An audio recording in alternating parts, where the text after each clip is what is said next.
So a little bit about my schedule as a traveling art teacher. My district runs on a 6-day cycle. So I switch schools every 3 days. So I'm here in my first school today.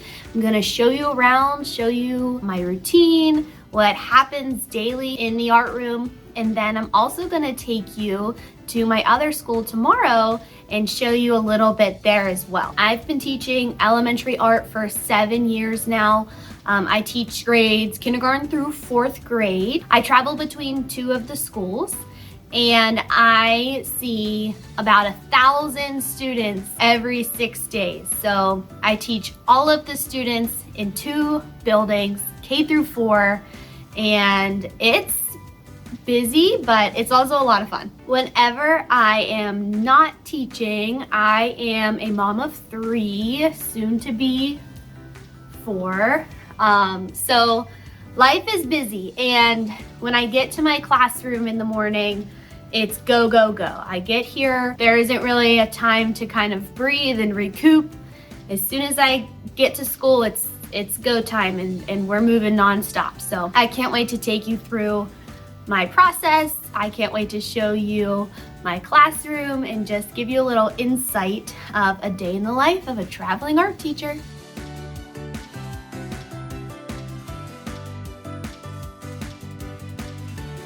So usually the first thing I do whenever I come in is check my desk. I try to leave it organized every night, and I look for any notes that I've left myself so that I remember if there's something that I need to do, if there's something that I needed to remember from the day before. I kind of leave myself lots of notes, like sticky notes and things like that, just to kind of remind myself of different things that I need to do. Because if I didn't, I wouldn't remember half of the things that I need to do. So I have each of my tables labeled by number, and this just helps me throughout the day with classroom procedures. I only see each class for 40 minutes, once every 6 school days. So every minute is crucial whenever they come into my room, and I try to utilize every possible moment that we're together to get as much art in as possible.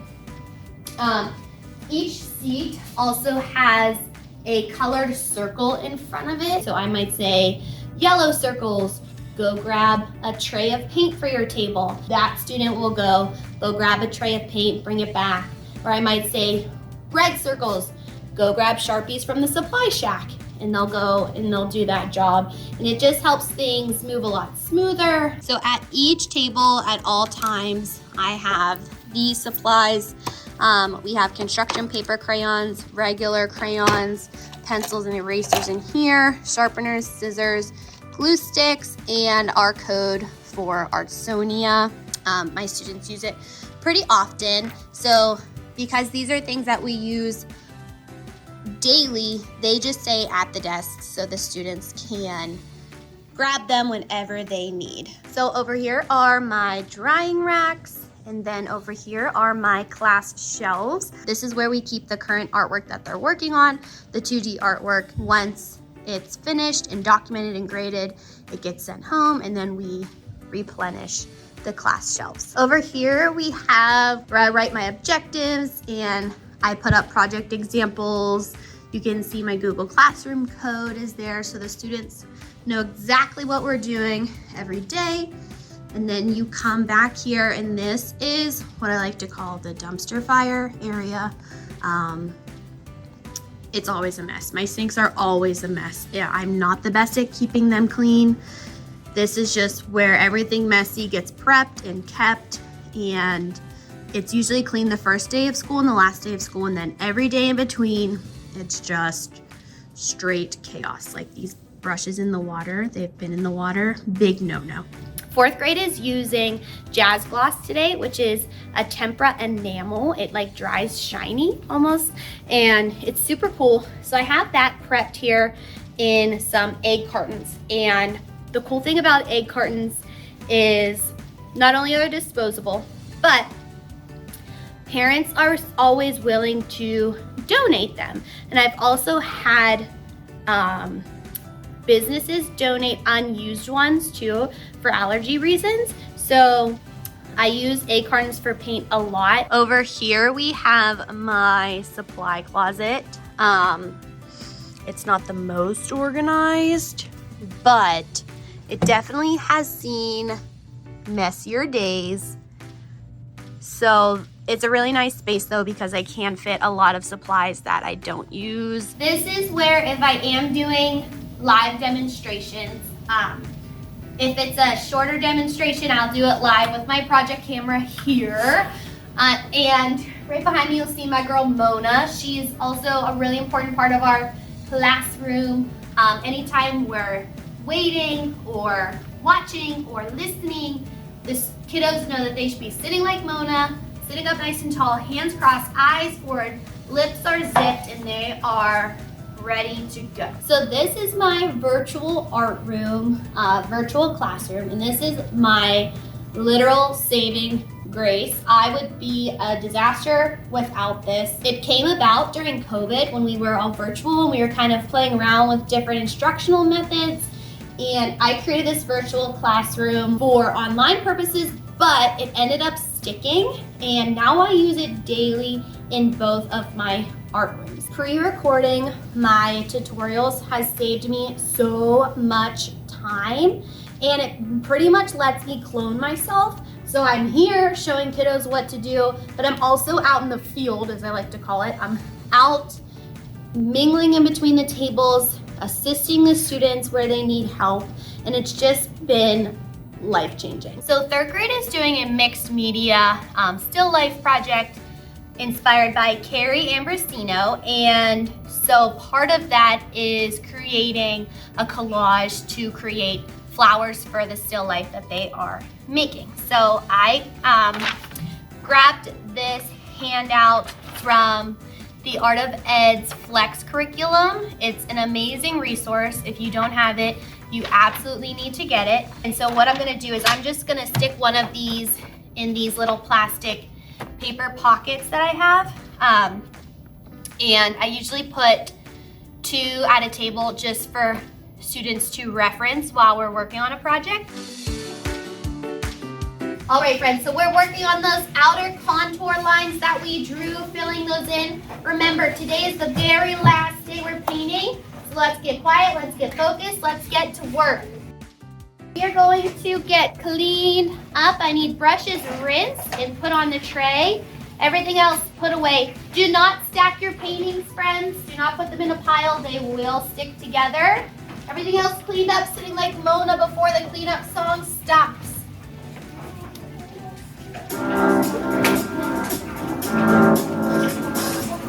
So one thing about having no transition time between classes means I can't really use the restroom until my lunch, and I'm sure you can imagine that's a problem. So third grade, the last time we were together, we were talking about the artist, Carrie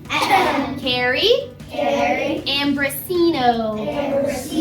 And we talked about her still lifes of flower vases and how we were using mixed media to make our own mixed media still life of a flower vase in her folk art style. So we're gonna keep working on those today. Before we get started, if you sit in front of the color red, go over to the supply shack and grab 2 paper pockets with the handouts in them for me, please. Let's see what we're going to do next. We have all of our pieces ready to go. Take a look at this handout that I put at your table, the paper pockets that we grabbed. At the top, it says, what is a collage? So the collage portion of our project is going to be when we assemble the flowers in our vase, okay? So you can see here how we will be collaging those pieces together to make the flowers. Who can read for me at the top what a collage is from our handout? When you put glue on the back, set it on your paper, flip it over, and rub, rub, rub till it sticks. Good job. Okay, let's watch.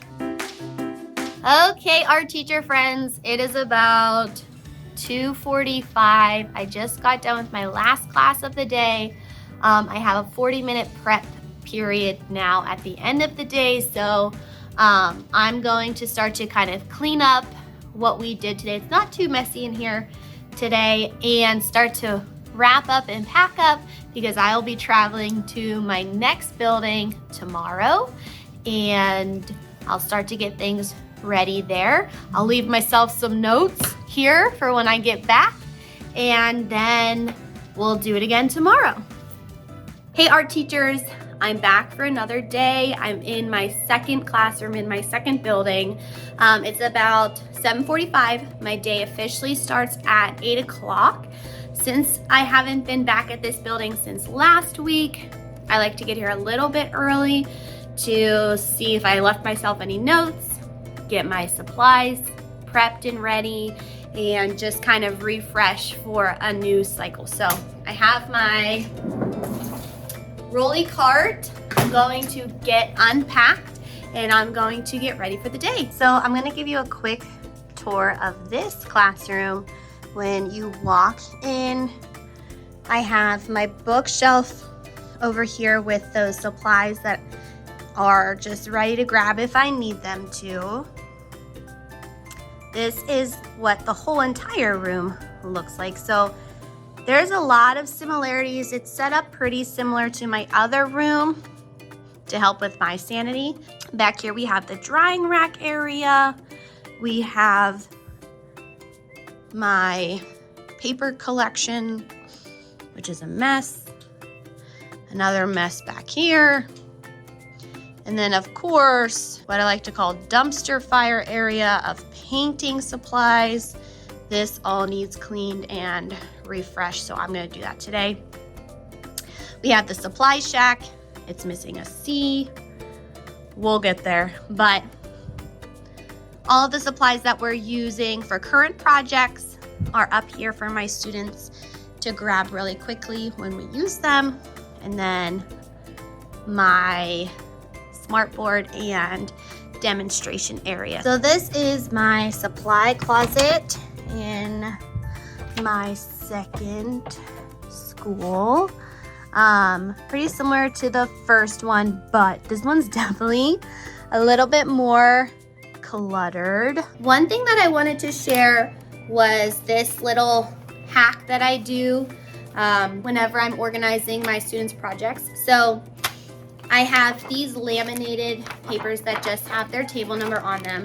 And whenever we're cleaning up any 2D projects to go onto their class shelf, they put their table number right on top of their pile so that whenever I'm passing their projects out to keep working on them, I can just grab, okay, this is table 1. I put them on their table.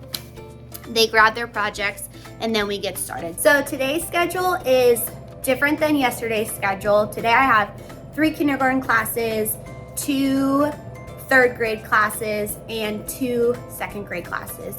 Luckily, none of them are painting today, so I don't have to prepare any paint today, but I do need to clean up some of the paint from the last time I was here last week, so I'm going to do that. I'm going to prep some other materials for my third grade class, and then I'm gonna get my objectives written and just kind of get everything else in order for the next 3 days while I'm here. Okay, so it's about 8:40. The kiddos come in at 8:45. I'm gonna head to hallway duty, and then after hallway duty, I have what's called enrichment and remediation, where I work with a small group of second graders on math. It's interesting.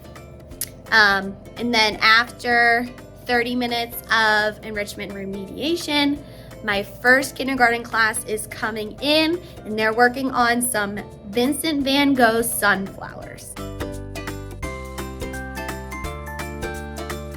So it's about 11:35. I am heading to lunch. I just got done with 2 kindergartens and a third grade back to back.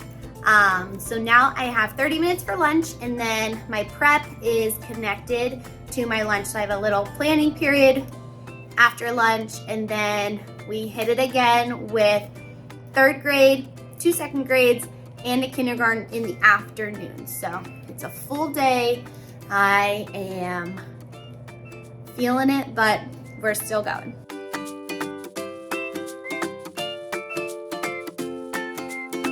Hey art teachers, it is 4 o'clock and my day is officially over. I am wiped. Thank you so much for coming along with me these past 2 days and checking out my classrooms. I hope you enjoyed viewing some of my student artwork and some of my tips and tricks. If you haven't done so already, make sure you like this video and subscribe to The Art of Ed for more day in the life videos just like these. Bye!